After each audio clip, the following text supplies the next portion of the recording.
Good morning, friends. We are in day 20. That is Friday, December 17th of our Advent journey together.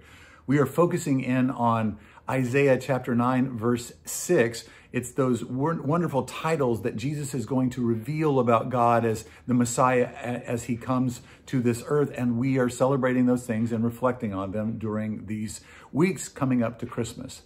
Now, we've talked about dealing with our dad baggage, but really the whole point of dealing with dad baggage is so that you can access this delight that God has for you, this utter kind of delight. And it's a delight that's sort of witnessed for us because remember, you are being brought into relationship with the Father through the Son, and you are getting the same kind of relationship he has with his Father. That's this relationship of intimacy and joy and servanthood and creativity and glory and beauty. All of these things are all yours, and you get to share in these things with him because of what Jesus has done.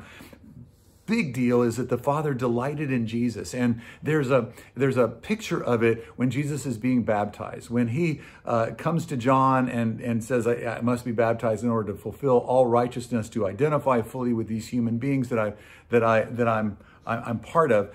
He comes and he is baptized in the water. When he comes up out of the water, the Spirit comes and lands on him like a dove, and a voice comes from heaven. And this voice is personal to Jesus. It is the voice of affirmation. The Father says to Jesus, "You are my Son, my cherished one, and my greatest delight is in you.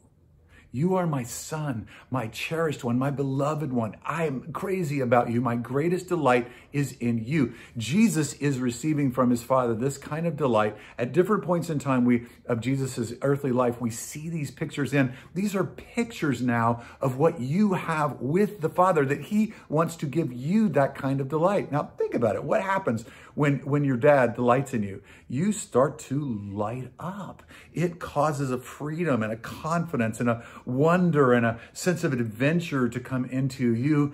You let down your guard, you let down your defenses, and you can greet people and greet life and greet even yourself with acceptance because you are accepted and loved and delighted in by your Heavenly Father. He delights in you. I want to ask you to reflect on that today. Father, help me to know and to grasp a hold of that you delight in me and that you always are delighting in me. You're the everlasting, perpetual, ever Father. Thanks so much for joining me. Reflect on that today as we move into the weekend, and I'll see you tomorrow.